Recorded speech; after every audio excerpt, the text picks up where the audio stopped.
I begin with some words of apology. I apologize for my voice.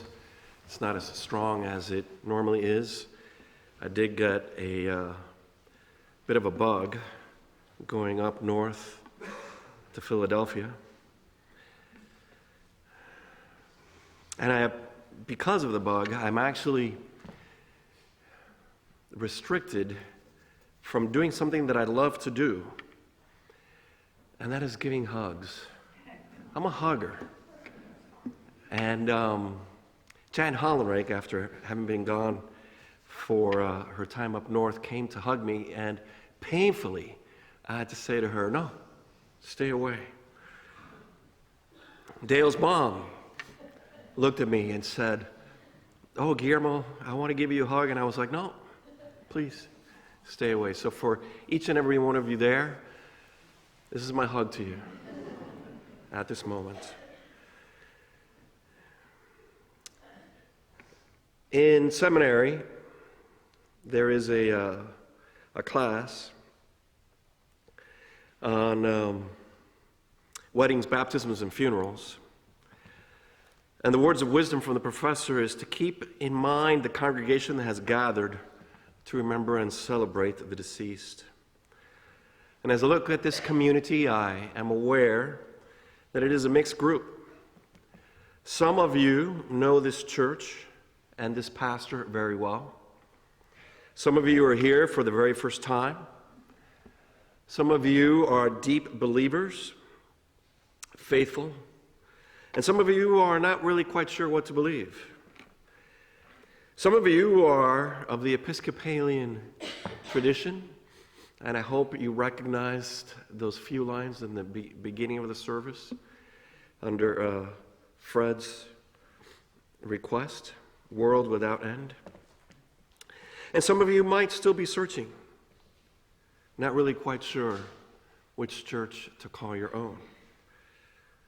With all that in mind, I want you to join me in a moment of prayer. May the words from my mouth and the meditation of all of our hearts be acceptable to you, O God, our rock and our Redeemer. Amen. Grace and peace be with you on this day.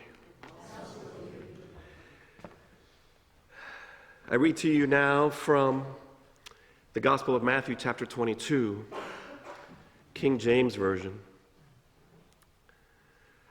Jesus was asked, "Which is the great commandment in the law?" And Jesus replied, "Thou shalt love the Lord thy God with all thy heart, with all thy soul, and with all thy mind.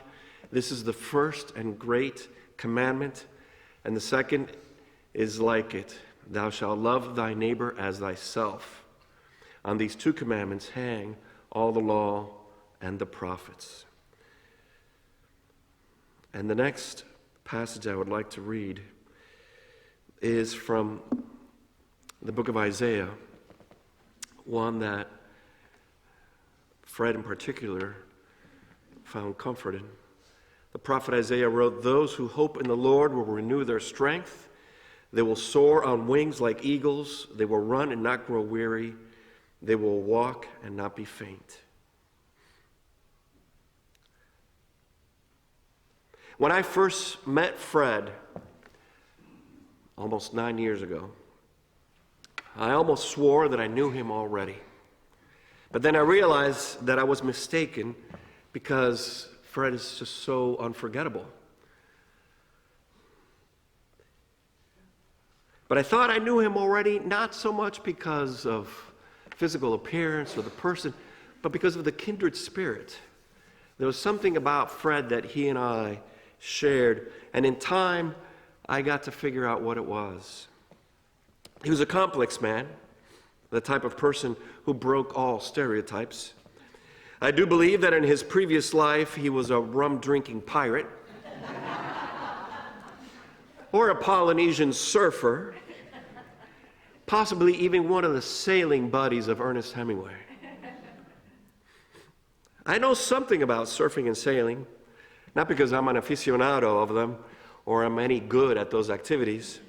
I've done them just enough to know, because in the Caribbean where I grew up, it was just part of the culture.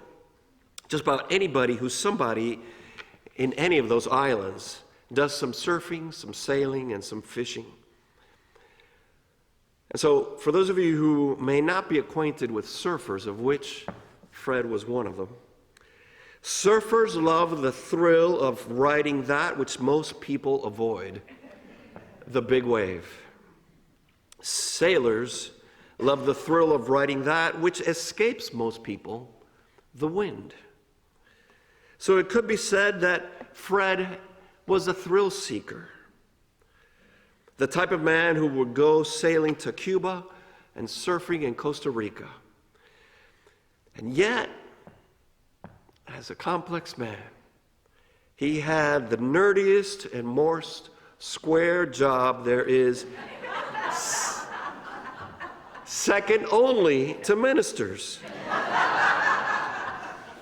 He was an actuary. An actuary, in case you don't know, is a professional with advanced mathematical skills who deals with the measurement and management of risk and uncertainty, indispensable for insurance companies. And like me, Fred dealt with the uncertain. That is, I think, why I felt an affinity to him. We both have this comfort zone with what is uncertain. And we both kind of like to ride that wave. Uncertainty did not raise any red flags or create anxieties with Fred. Instead, he learned how to manage it, how to predict it, how to use it to his advantage. Before riding that wave, he could calculate on the spot the risk of such an endeavor, and then enjoy the thrill of feeling the energy and the power behind it. This is also indicative of another personality type, that of the lover. The lover has calculated the best way to be in a relationship, and it's through love. I don't know how many of you know this, but Fred almost joined a monastery. He shared those words with me in the last few weeks of his life. And he told me himself that when he was young or younger, he thought he wanted to be a Catholic monk. He even went as far as living with the monks for a season or two. Had he gone that route, he would have been known as Father Fred. I think the women would have called him Father What a Shame. Because he was a handsome devil with great hair. In case you haven't heard me say this before, I'm always jealous of men with great hair. He had a deep tan and a dazzling smile that could only be attained with the awareness that every minute of every day you are living the dream. And Fred was living the dream. He was the embodiment of Isaiah 40 that I just read to you before, and I'll read it one more time. Those who hope in the Lord will renew their strength. They will soar on wings like eagles. They will run and not grow weary. They will walk and not be faint.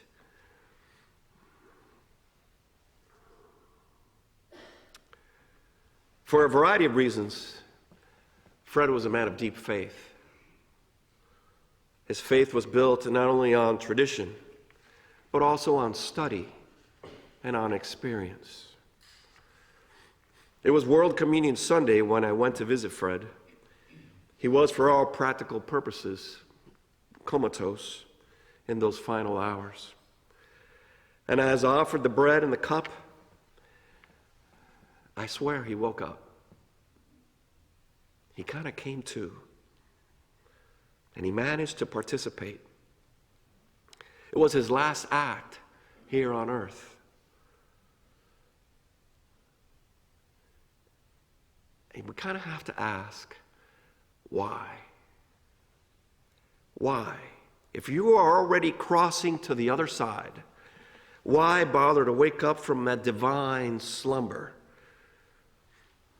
And the answer is obvious, but I need to say it.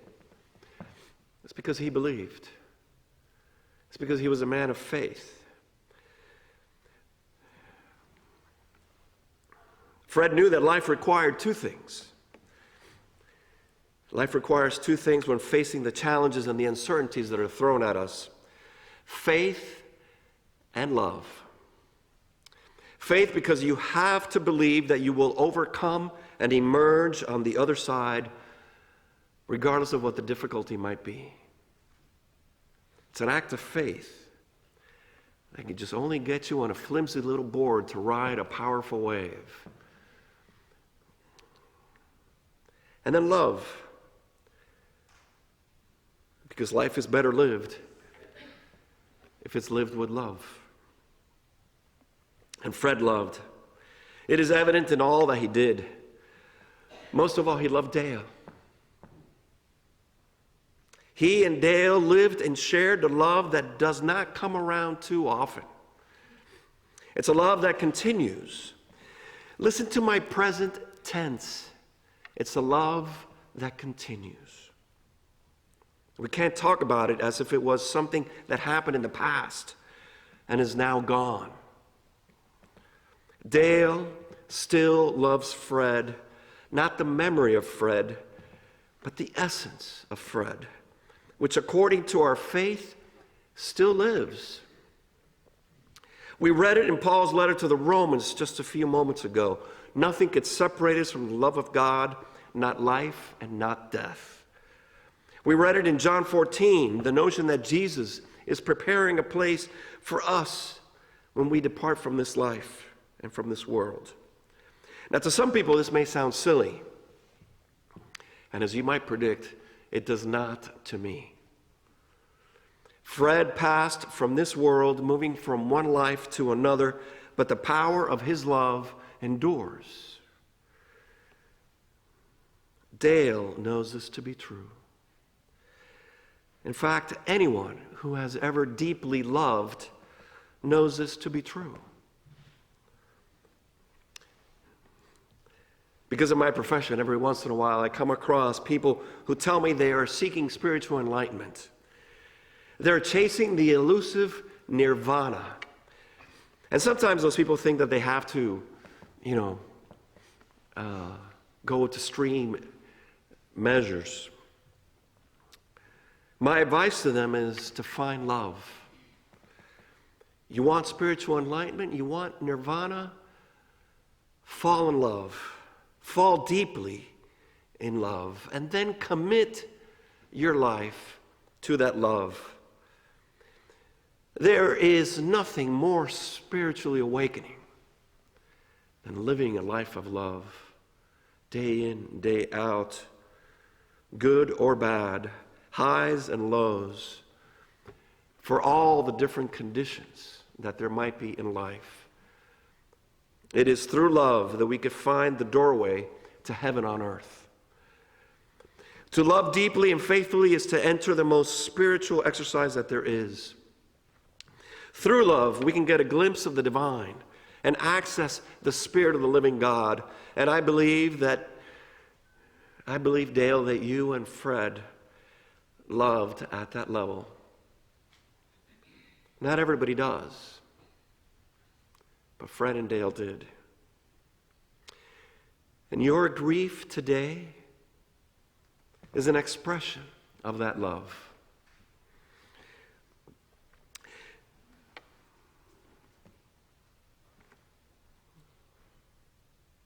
We have joined here today as a grieving community. So I want to address that word. What is grief? Grief is love's unwillingness to give up.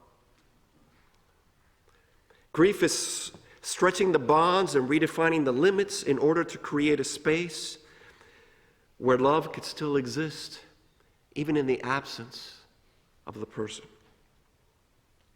We grieve because first we loved. And grief only exists where love first lived. Now, I'm going to propose a hypothesis to you, a spiritual postulation of sorts. It's not original.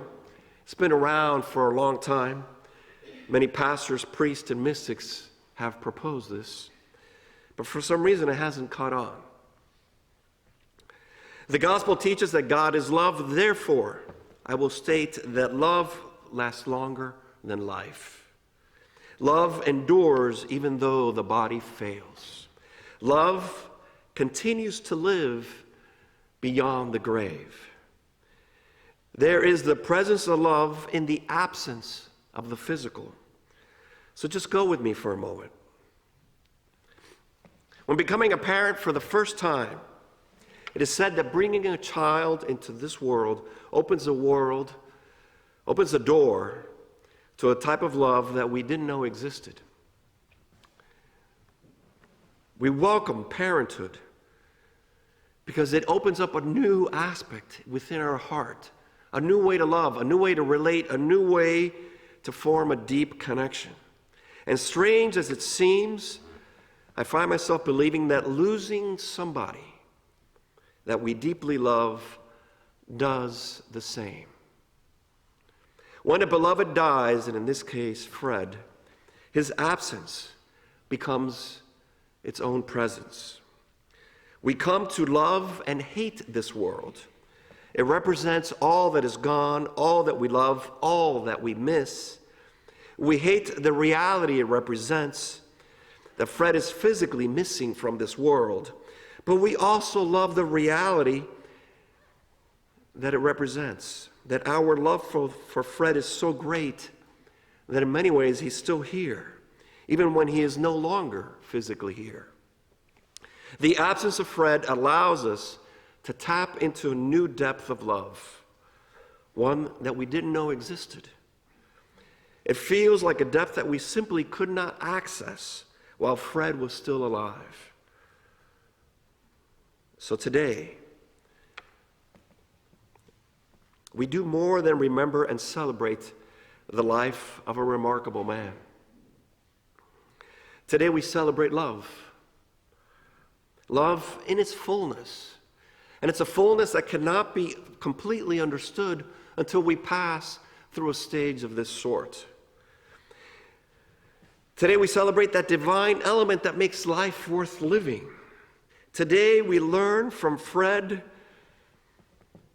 and we become actuaries of our own lives to examine the risk and the uncertainties of our lives. So let us come to the conclusion that the best way to ride the uncertain wave of life is with love. It is the commandment that is given to us. It is the way for us to grow closer to God. Let that be the final word. Amen.